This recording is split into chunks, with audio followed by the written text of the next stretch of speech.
বৌদি রান্না কেমন পারো? জানি না গো, কেমন পারি বলতে পারব না। তবে এটুকু বলতে পারি, রান্না খেয়ে বদনাম করে না। এইটা বলতে পারি। তবে একটা কথা বলি, হ্যাঁ? আমি না পাটা কিছুতেই এই পাশে আনতে পারছি না। কত চেষ্টা করছি পাটা এই পাশে আনার, কোনো মতেই আনতে পারছি না পা। তোমাদের একটা কথা বলি, যখন আমার বিয়ে হলো না, তখন আমি রান্না করতে পারতাম না জানো? সত্যি বলছি। রান্না করতে পারতাম না বলতে, আমার শ্বশুরবাড়ি, বাপের বাড়ি আলাদা রান্না। কেমন রান্না? আমার বাপের বাড়ির রান্না-বান্নাগুলো হচ্ছে একদম সাদামাটা। কম তেল মসলায় খাই, হ্যাঁ? এখন অবশ্য খাই। এখন বেশি, বেশি তেল মসলা খাই। তখন কিন্তু কম তেল মসলায় আমার বাপের বাড়ি ওরা সবাই খেত। আর আমি সেইভাবেই রান্না করে অভ্যস্ত। আর আমি যখন বিয়ে হলো, যখন শ্বশুরবাড়ি আসলাম, ওদের তেল মসলায় রান্না। তরকারির কালার লাল। ঠিক আছে? তরকারির কালারের ঝোল লাল। আর হচ্ছে তোমার ইয়ে মসলা, ভাজা মসলা, এমনি মসলা খুব খাই। আর আমি রান্না করতে পারতাম না, জানো? আর কত সুন্দর, সুন্দর মাছ।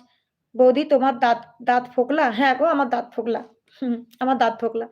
ওই তোমার হচ্ছে দিয়ে কি সুন্দর, সুন্দর মাছ আনতো আমার বর জানো? চিংড়ি মাছ, কাতলা মাছ আর আমার শাশুড়ি মা না চিংড়ি মাছ, কাতলা মাছ আর ইলিশ মাছ।